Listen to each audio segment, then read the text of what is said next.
एक पाद भूयो द्विपदो विचक्रमे द्विपातित्र पादमभ्येति पश्चात् चतुष्पादेति द्विपदा बभिस्वरे सम पश्यन्नप दंग्वित रूपातिष्ठमानः। ऋग्वेद। इस संसार में सभी एक समान नहीं हैं, सब श्रेणीबद्ध हैं। एक से बढ़कर एक धनी, विद्वान आदि। अपनी तुलना अधिक क्षमतावान व्यक्ति से करना दुखदायी होता है। इसलिए जो कुछ भी हमें मिला है उसे ही परमात्मा का प्रसाद मानकर अपना कर्तव्य पालन करते रहना चाहिए। भारतीय जीवन दर्शन का एक घोष वाक्य है, ज्ञानमय कर्म एवं कर्ममय ज्ञान। जीवन में ज्ञान और कर्म दोनों के समन्वय की आवश्यकता होती है। हमारे शास्त्रों एवं समस्त विद्याओं का यही लक्ष्य है कि अंतःकरण में परम ज्ञान का प्रकाश सदैव हमारे जीवन पथ को आलोकित करता रहे। संसार में सब एक समान नहीं है। पशु पक्षी, जीव जंतु और यहाँ तक कि मनुष्य भी अलग अलग योग्यताओं और क्षमताओं से परिपूर्ण होते हैं। हर कोई ना तो हर काम कर सकता है और ना ही हर प्रकार की उपलब्धियां ही प्राप्त कर सकता है। अधिकतर मनुष्य स्वयं कर्म से जी चुराते हैं और भांति भांति की उपलब्धियां प्राप्त करने के लिए रोते ही रहते हैं। संसार में अधिकांश व्यक्ति अपने कष्टों से नहीं वरन इस बात से दुखी रहते हैं कि दूसरे लोग सुखी क्यों हैं। वे स्वयं तो कुछ करते नहीं और आशा करते हैं कि संसार की सारी सुख सुविधाएं, धन संपत्ति, उपलब्धियां उन्हें मिल जाएं। कल्पना लोक में विचरण करने वाले ऐसे अज्ञानी व्यक्ति अपने लिए तो नारकीय जीवन निर्मित करते ही हैं, साथ ही समाज में भी अराजकता का वातावरण बनाते हैं। उनका यह भ्रष्ट चिंतन ही उनके ज्ञान को कुंठित कर देता है। उन्हें केवल अपनी समस्याएं ही दिखाई देती हैं और वे सदा उन्हीं का ही रोना रोते हैं। लाखों करोड़ों अभावग्रस्त व्यक्तियों का दुख समझने का ना तो उनके पास समय होता है और ना ही ज्ञान। वस्तु स्थिति का उचित ज्ञान जब मन को आलोकित कर देता है तो मनुष्य उसी के अनुसार अपने कर्म का निर्धारण करता है। इस समन्वय के लिए सतत अभ्यास की आवश्यकता होती है। अभ्यास में कोई बात कठिन ही नहीं अपितु असंभव भी लगती है, किंतु धीरे धीरे वह साध्य हो जाती है। करत करत अभ्यास के जड़मत होत सुजान। तैरना ना जानने वाला भी जब पानी में उतारा जाता है तो उसके प्राण संकट में पड़ जाते हैं, पर कुछ दिनों में ही उसे तैरते देखकर मछली को भी ईर्ष्या होने लगती है। सतत अभ्यास से संपूर्ण जीवन इसी प्रकार ज्ञानमय बनाया जा सकता है और उसके आधार पर ज्ञानमय कर्म करते हुए अपेक्षित सफलता प्राप्त की जा सकती है। ज्ञानी पुरुष शांत और संतुलित वृत्ति का होता है। वह अपनी समस्त उपलब्धियों को परमात्मा का प्रसाद समझकर संतोष करता है। ईर्ष्या द्वेष के भाव उसके मन में नहीं आते। दूसरों की सुख सुविधा व प्रगति देखकर उसके मन में कोई दुर्भावना नहीं होती। वह कभी रोता या चिढ़ता नहीं और ना कभी क्रोध करता है। ज्ञानी व्यक्ति कर्म की पवित्रता को जानता है और व्यापक दृष्टिकोण से प्राणी मात्र में प्रेम भाव रखता है।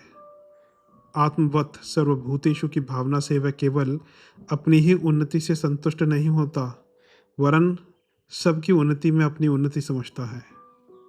चरित्रवान व्यक्ति की यही पहचान है।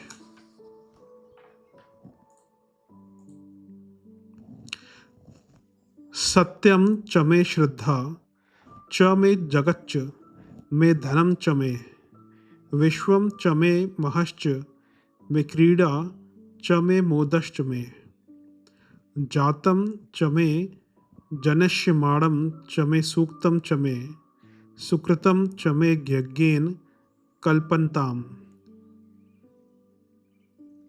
यजुर्वेद। मैं ऐसे कर्म करूं जिससे मेरा सत्य, श्रद्धा, मित्रता, धन, व्यापकता, क्रीड़ा, विनोद, वचन और शुभ कर्म समुन्नत हो। हमारा कितना सौभाग्य है कि हमें यह सुर दुर्लभ मानव शरीर मिला है। साथ ही कितना दुर्भाग्य है कि हम इसे पेट प्रजनन और पशु प्रवृत्ति में ही नष्ट कर रहे हैं।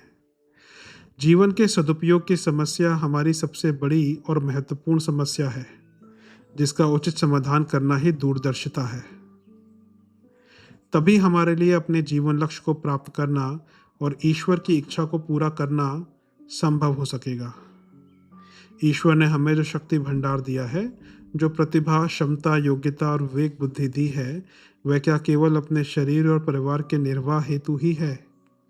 यदि हम अपनी सामर्थ्य को पहचानें तो प्रतीत होगा कि अपनी आवश्यकताओं की पूर्ति के बाद हमारे पास कितना समय, धन एवं बल शेष रह जाता है, जिसका हम सदुपयोग ही नहीं करते, वरन उल्टे उसका दुरुपयोग करते हुए पतन के गर्त में गिरते जाते हैं। व्यापार या कार्यालयों से मनुष्य को अधिक से अधिक 10 घंटे ही सामान्यतया व्यय करने होते हैं। 6 से 7 घंटे सोने के तथा 3 से 4 घंटे नित्य कर्म व भोजन आदि के लिए चाहिए। फिर भी 4 घंटे प्रतिदिन बच जाते हैं। उसका कितना उपयोग करते हैं, इस पर भी कभी विचार करना चाहिए। हमें अपनी आध्यात्मिक प्रगति की ओर भी ध्यान देना चाहिए। संसार को भगवान का विराट रूप मानते हुए उसे और अधिक सुरभित, सुगंधित, सुविकसित बनाने के लिए अपने निर्वाह से बची हुई सारी सामर्थ्य लगा देनी चाहिए।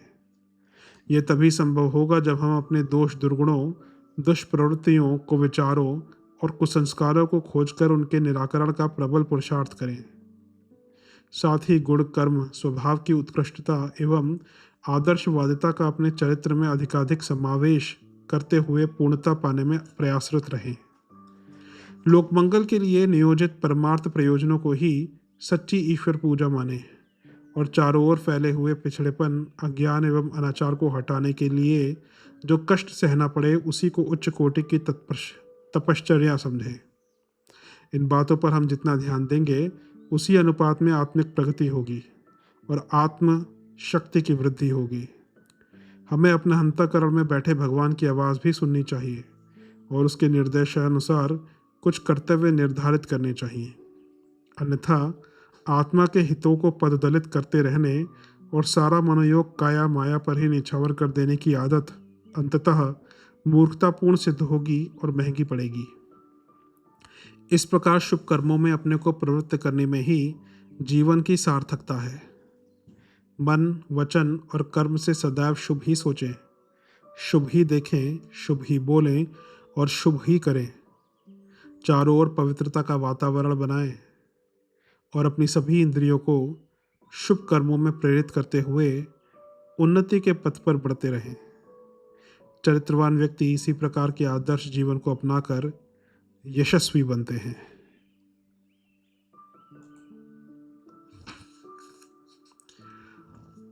यह आत्मदा बलदा यस्य विश्वा उपासते प्रशीशम यस्य देवाः यस्य च्यायामृतं यस्य मृत्युः कस्मै देवाय हविषा विधेम। ऋग्वेद, यजुर्वेद। आत्मा, मन और शरीर के अधिष्ठाता परमेश्वर हम जब आपके अनुशासन अर्थात सत्कार्य करते हैं तब जीवित रहते हैं। दुष्कर्मों से हमारा विनाश होता है, इसलिए हम सदैव तो मार्ग पर ही चलें। इस सृष्टि का अधिपति भगवान है। उसने हर वस्तु को बनाकर उसकी सीमा व मर्यादाएं भी निश्चित कर दी हैं। हर पदार्थ एवं प्राणी अपनी नियत मर्यादा में रहकर ही ईश्वरीय प्रयोजन को पूरा करता है। एक मनुष्य ही है जो अपनी बुद्धि एवं प्रकृति का दुरुपयोग अधिक करता है और कुमार्गगामी बनता है। धर्म का सारा ढांचा, सारी परंपराएं, मान्यताएं और आस्थाएं इसी प्रयोजन के लिए हैं कि मनुष्य अपनी नियत निर्धारित मर्यादा के भीतर रहकर ही जीवन यापन करे। धर्म का आधार है आस्तिकता, ईश्वर विश्वास। जब मनुष्य ईश्वर की सर्वव्यापकता में विश्वास रखकर उसके अनुशासन से अपने कर्मों का नियोजन करता है, तो यह मान्यता उसकी दुष्प्रवृत्तियों पर अंकुश रखने में समर्थ होती है। सर्वव्यापी ईश्वर की दृष्टि से हमारा कोई भी आचरण या भाव छिप नहीं सकता और देर सबेर वह न्यायकारी घटघटवासी प्रभु उसका दंड भी देगा। समाज की आंखों में धूल झोंकी जा सकती है, पर उससे कुछ भी छिपाना संभव नहीं है। यह मान्यता हमें पाप कर्मों से बचाती है। हमारी अधिकांश दुष्प्रवृत्तियां इसलिए चलती रहती है कि राजदंड या समाज दंड से हम चतुरतापूर्वक बच सकते हैं, परंतु ईश्वर के सामने ऐसी चतुरता नहीं चल पाती। इसी आधार पर मनुष्य पाप से डरता है और मर्यादाओं में रहने तथा सज्जनोचित सभ्य जीवन जीने के लिए विवश होता है। उसकी आत्मा, मन और शरीर तीनों शुद्ध और पवित्र बनते हैं। आज हर दिशा में विकृतियों की भरमार है। आस्तिकता भी विकृत हो गई है। लोग मान बैठे हैं कि थोड़ी सी चापलूसी करने या भेंट पूजा की छोटी मोटी रिश्वत देकर ईश्वर को अपना पक्षपाती बनाया जा सकता है, और फिर अयोग्य होते हुए भी बड़ी बड़ी उपलब्धियां प्राप्त की जा सकती है तथा पापों के दंड से बचने की छूट भी पाई जा सकती है। इस दुर्भावना के कारण चारों ओर लोग दुष्कर्मों में लगे रहे हुए हैं और अपना विनाश कर रहे हैं। इस विडंबना से छुटकारा पाने के अलावा और कोई चारा ही नहीं है। अनुशासन के बिना जीवन में सफलता प्राप्त कर पाना संभव ही नहीं है। परमेश्वर ने हमें समाज के सत्कर्मों के द्वारा सबकी उन्नति में सहयोग देने के लिए ही यह नर तन प्रदान किया है। इस ईश्वरीय अनुशासन का पालन करना हम सबका पुनीत कर्तव्य है। इसके लिए मनुष्य को प्रतिदिन थोड़ा समय निकालकर ईश्वर की उपासना करनी चाहिए। परमात्मा के गुणों का चिंतन करते हुए उन्हें अपनी आत्मा में धारण करने का प्रयास करते रहना चाहिए। उसकी मंगलमय छाया में रहने वाले को संसार में कोई संताप नहीं रहता और उसके लिए मृत्यु भी अमृत समान बन जाती है। वह आत्मस्वरूप परमात्मा हमारे उत्तम कर्मों के आधार पर हमें अमर कर देता है। यशस्वी जीवन का यही रहस्य है।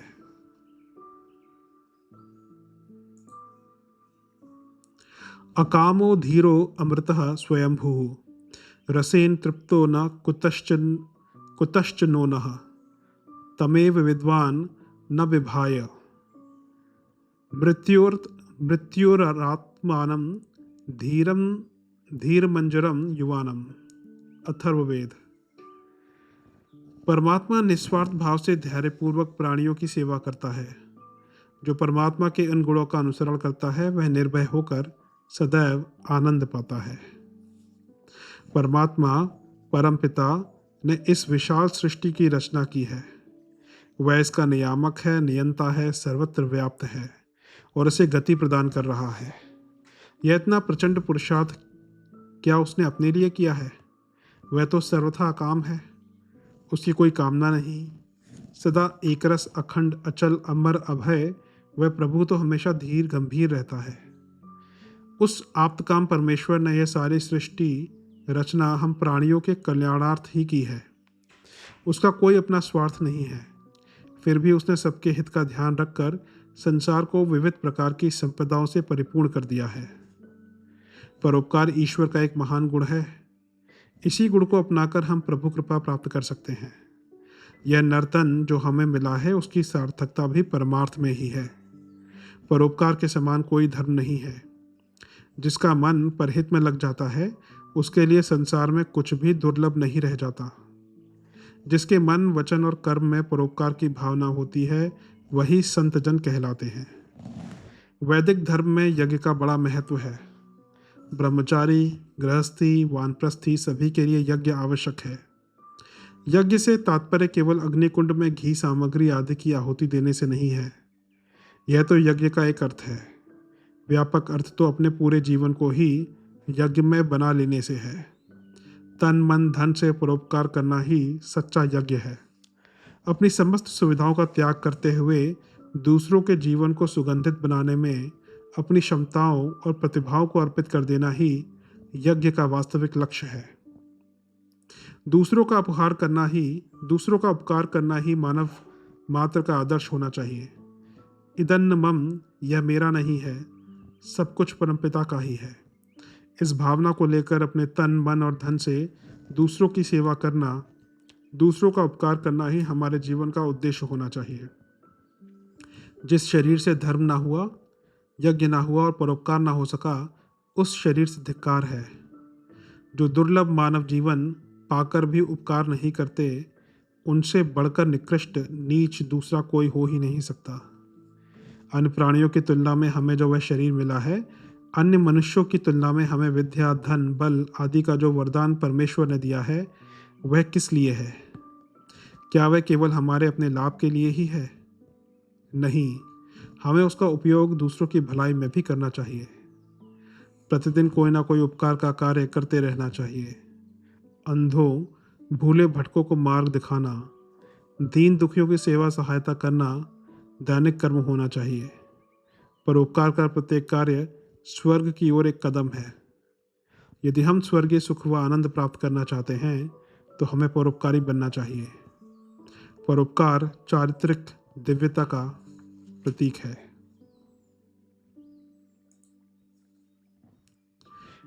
वैश्वदेवीं वर्चस्स आरभध्वं शुद्धा भवन्तं शुचयः पावकः अतिक्रामन्तो दुरिता पदानि शतं हिमा सर्ववीरां मदेन। अथर्ववेद। हमारे विचार सदैव शुद्ध व पवित्र रहें। हम दूसरों को भी कुमार्ग से बचाकर सन्मार्ग की ओर ले जावें, ताकि सभी मिलकर पूर्ण आयुष्य प्राप्त कर सकें। संसार के सारे कष्ट दुर्बुद्धि एवं दुष्प्रवृत्तियों के कारण हैं। इसलिए रोग का कारण जानकर जड़ पर ही कुठाराघात करना चाहिए।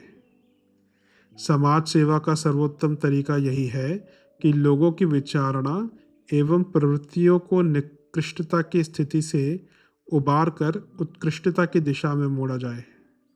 लोग अपना रवैया और ढर्रा बदल दें, तो अपने भीतर भरी हुई प्रचंड सामर्थ्य के आधार पर वे स्वयं ही अपने पिछड़ेपन और कष्टों का निवारण कर सकते हैं। हमें उनकी प्रवृत्तियों को सन्मार्ग पर मोड़ने के लिए अपना सहयोग देना चाहिए।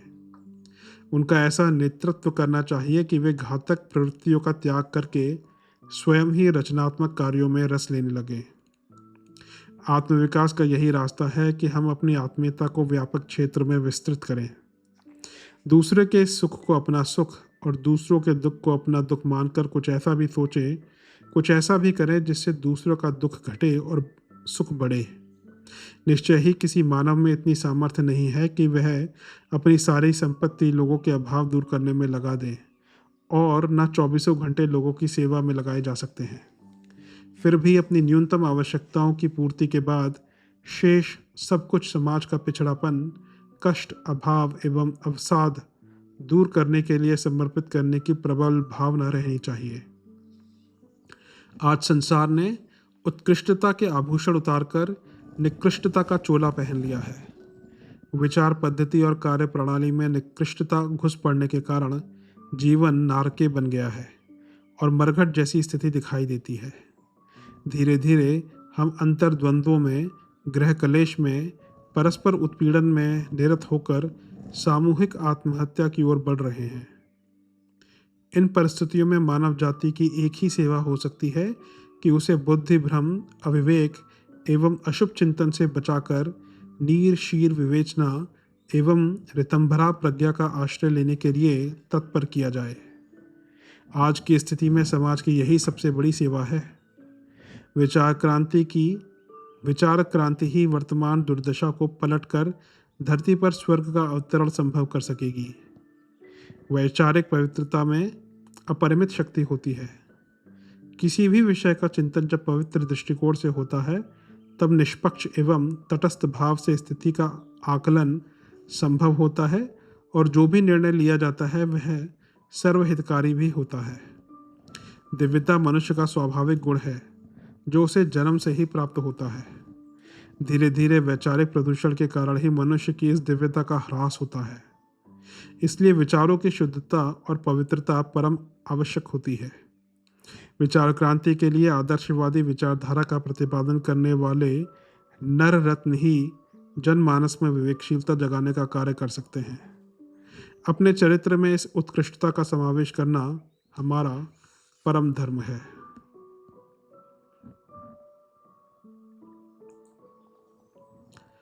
ऋतेन गुप्त ऋतुभिश्च सर्वै भूतेन गुप्तो भव्येन चाहम मा प्रापत पाप मा मोथ मृत्युरंत धर्देह सलिलेन वाचः। अथर्ववेद। सत्यकर्म और धर्माचरण से ही मनुष्य जीवन सुरक्षित रहेगा। इसलिए हम निष्पाप और यशस्वी बने और सदैव उच्च ज्ञान प्राप्त करते रहें। धार्मिकता का अर्थ है धर्मानुसार व्यवहार। धर्म के विषय में आदर रखकर जीवन के प्रत्येक क्षेत्र में धर्म के आदेशों का पालन करने को ही धर्माचरण कहते हैं। धर्म शब्द के अनेक अर्थ हैं, पर आजकल तो राजनीतिक मायाजाल में फंसकर लोग अर्थ का अनर्थ करने लगे हैं। वस्तुतः धर्म मनुष्य के लिए प्रत्येक क्षेत्र में लाभदायक ही है। धर्म में संकीर्णता का तो प्रश्न ही नहीं उठता, अपितु यह हमारे दृष्टिकोण को व्यापक, विशाल और विराट बना देता है। सच्चा धर्म आंखों पर पट्टी बांधने को नहीं, वरन बंधे हुए माया पटल को खोलने की बात करता है। कोई भी धर्म ईर्ष्या, द्वेष आदि विकार उत्पन्न नहीं करता। इससे सद्विचारों और प्रेम का वातावरण बनता है। धर्म और मानवता एक दूसरे के पूरक हैं। धर्म के बिना मनुष्य रह ही नहीं सकता और मनुष्य के अतिरिक्त अन्यत्र कहीं धर्म रह नहीं सकता। धर्म माने कर्तव्य पालन के नियम। विविध क्षेत्रों में उत्तम यश प्राप्ति के लिए अपनाए गए स्वयं स्वीकृत बंधन।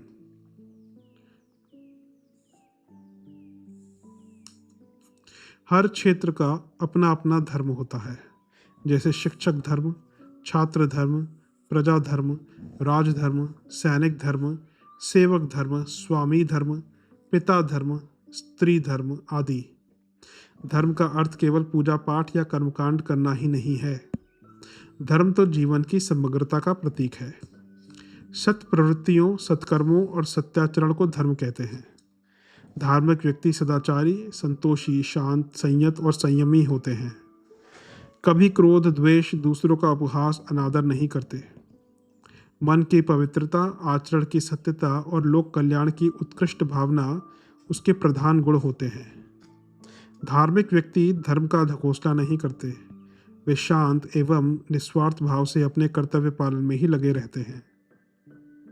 विचारों में उत्कृष्टता और जीवन में सादगी का ही अवलंबन करते हैं। वे सदैव अपनी पूरी क्षमता और प्रतिभा का उपयोग लोकहित के कार्यों में करते हैं तथा मार्ग में आने वाली प्रतिकूल परिस्थितियों को भी धैर्य व दृढ़ता से दूर भगा देते हैं। सादा जीवन उच्च विचार का आदर्श उपस्थित करते हैं।